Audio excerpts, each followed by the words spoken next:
के धन्यवाद ज्ञापन करी।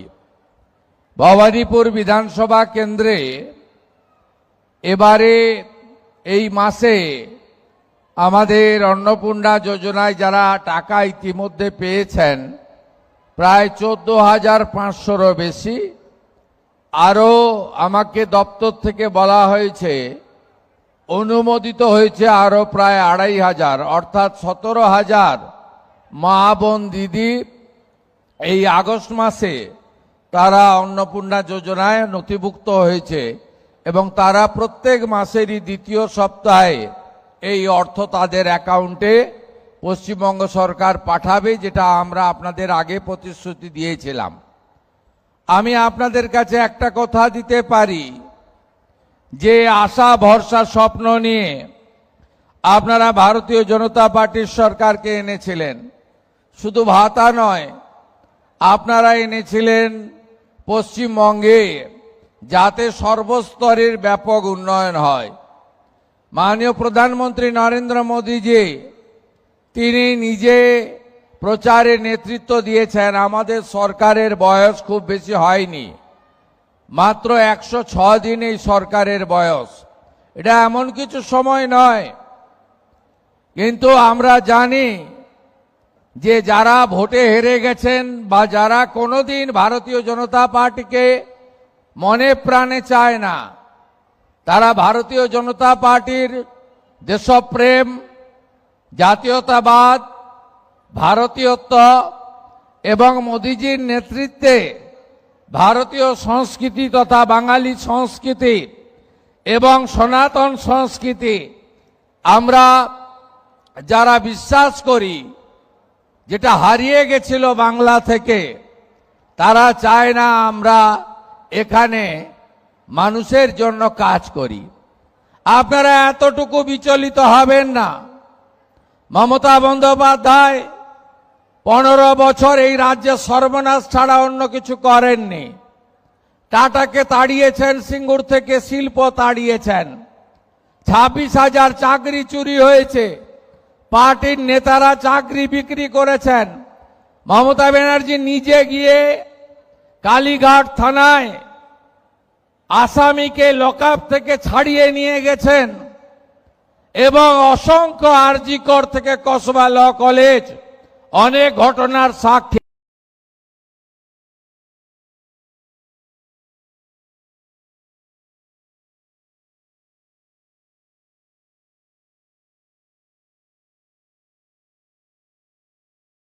এই রাজ্যে public service commission, school service commission, police recruitment board এবং নিয়োগের সমস্ত জায়গাগুলিতে দলীয়করণ এবং ক্যাডারদেরকে বসিয়ে অন্যায়ভাবে এই রাজ্যের যুবক যুবতীদের স্বপ্ন ধ্বংস করেছেন। বড় বড় কথা বলে যারা সোশ্যাল মিডিয়ায় দিচ্ছেন বিচলিত হবেন না।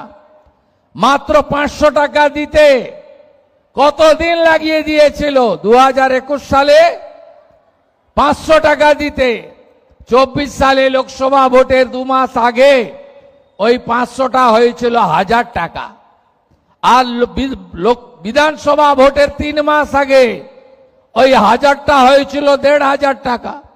বেছে বেছে ভারতীয় জনতা পার্টির কর্মী সমর্থকদের এবং 2019 সালে যেখানে যেখানে বিজেপি জিতেছিল সেখানকার মহিলাদেরকে তারা তাদের বিগত দিনের যে 500 টাকার লক্ষ্মীর ভান্ডার, যা প্রথমে 24 সাল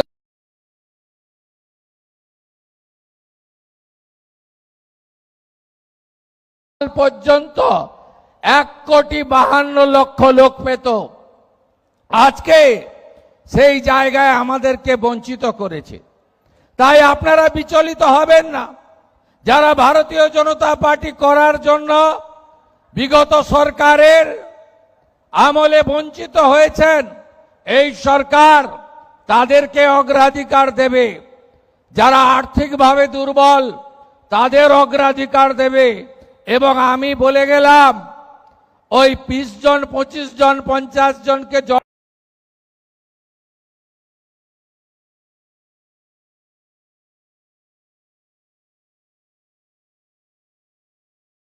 বড় করে মিডিয়ার সামনে দাঁড়িয়ে লেকচার দিলে শুভেন্দু অধিকারী মাথা নত করার লোক নয়। আমি স্পষ্ট জনমত পেয়েছি, 2,92,00,000 মানুষের ভোট, 208টা সিট নিয়ে জিতিয়েছি। ফলতাতে 1 লাখ ভোটে জিতেছি।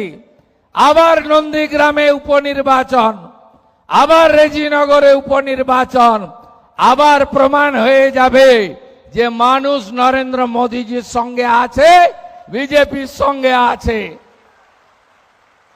একটা মিডিয়া দেখছি যাদবপুর নিয়ে কেঁদে ভাসিয়ে দিচ্ছে। যাদবপুরে জানেন বন্দে মাতরম বলতে দেওয়া হয় না? যাদবপুরে জানেন জাতীয় পতাকা ওঠে না? যাদবপুরে জানেন শিক্ষা দপ্তরকে ঢুকতে দেওয়া হয় না? যাদবপুরে জানেন সিসিটিভি লাগাতে দেওয়া হয় না? যাদবপুরে এক শ্রেণীর টুকরে টুকরে গ্যাং, এক শ্রেণীর জিহাদি,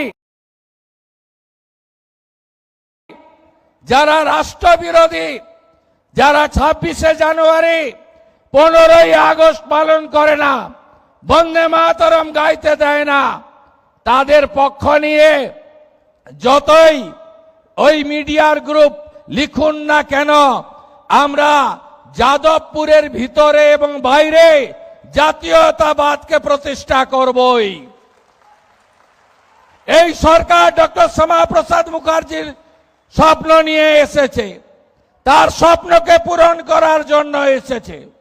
এখানে রাষ্ট্রবাদ, এখানে ভারতীয় সংস্কৃতি, এখানে সনাতন সংস্কৃতি, এখানে বন্দে মাতরম, এখানে তেরঙ্গা জাতীয় পতাকা, এখানে জনগণ মন অধিনায়ক, এখানে ঋষি বঙ্কিমচন্দ্র, এখানে নেতাজি সুভাষচন্দ্র বসু, এখানে রবীন্দ্রনাথ ঠাকুর, এদিকে মা কালী কালীঘাটের, ওদিকে দক্ষিণেশ্বর মন্দির, ওদিকে বাবাধাম তারকেশ্বর ধাম।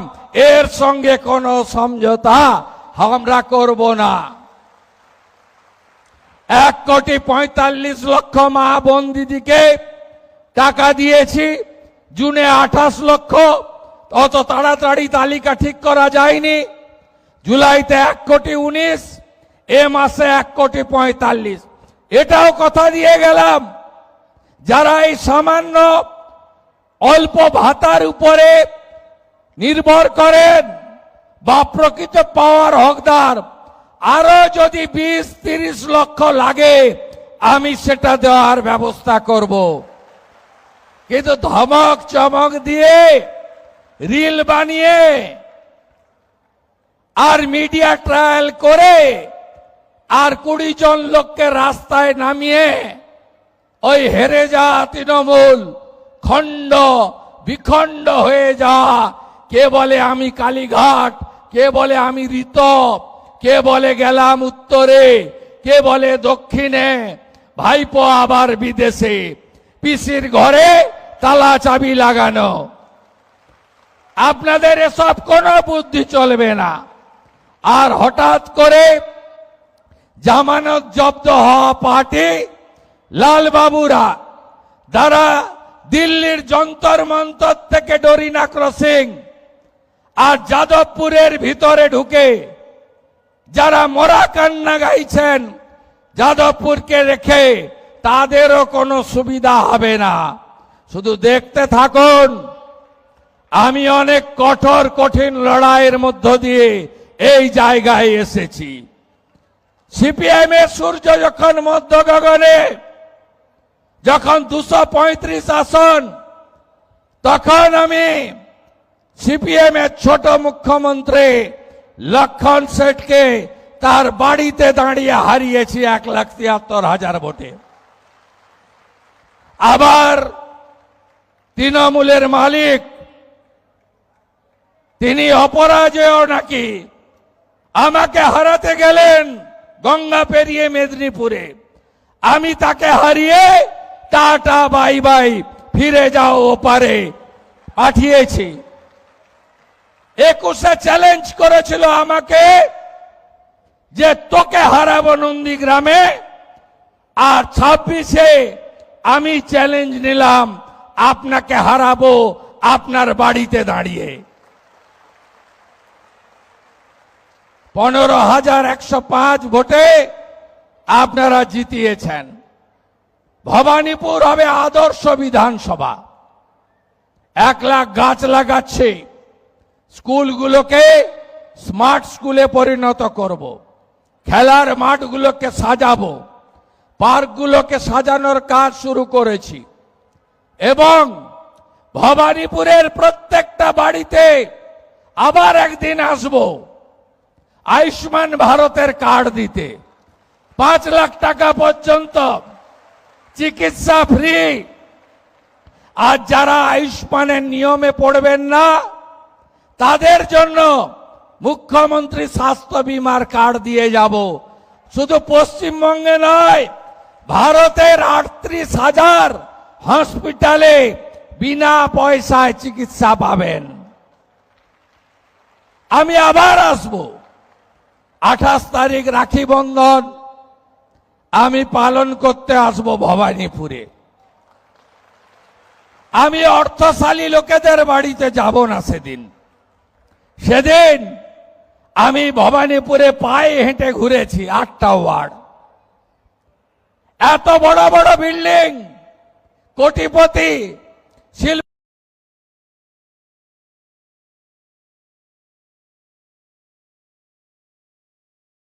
শিল্পপতি, বড় ব্যবসায়ী, বড় বড় মানুষরা থাকেন, অনেক অধ্যাপক ডাক্তার থাকেন, তারাও আশীর্বাদ দিয়েছেন। তো আলোর নিচে অন্ধকার। 56টা এমন পাড়া আছে যারা কি গরিব, কি দুর্দশায় থাকে আমি নিজে দেখে গেছি। আমাকে একটা পাড়ায় গেছিলাম,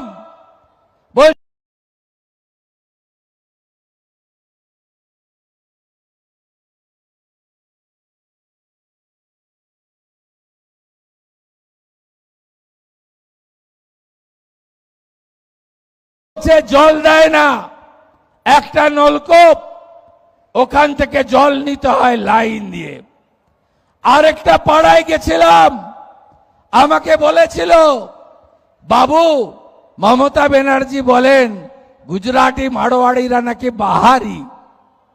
আমি উনার বাড়িতে পরিচারিকার কাজ করি, আমাকে 8,000 টাকা বেতন দেয়। এরা চলে গেলে কার বাড়িতে কাজ করব? আমি বলেছিলাম না, এটা ভারতবর্ষ, এখানে কেউ ছোট বড় নেই, সবাই মিলেমিশে আমরা থাকব। এই সংকীর্ণতা, এই আঞ্চলিকতাবাদ, ভাষার নামে, জাতের নামে আমাদের রাষ্ট্রবাদীদেরকে বিভাজন করার চেষ্টা করেছিল মমতা ব্যানার্জি। 28 তারিখে আমি আসবো রাখি পরাতে ওই সমস্ত এলাকাগুলোতে। তাদের এলাকায় আমি রাখি বন্ধনের শোভাযাত্রা নিয়ে ভবানীপুরে আসব। সেদিন আবার দেখা হবে। আপনারা তেরঙ্গা যাত্রা করেছেন, 4,000-এর বেশি ভবানীপুরের মানুষ ছিল, হার ঘর তেরঙ্গা করেছেন, আমি কৃতজ্ঞ।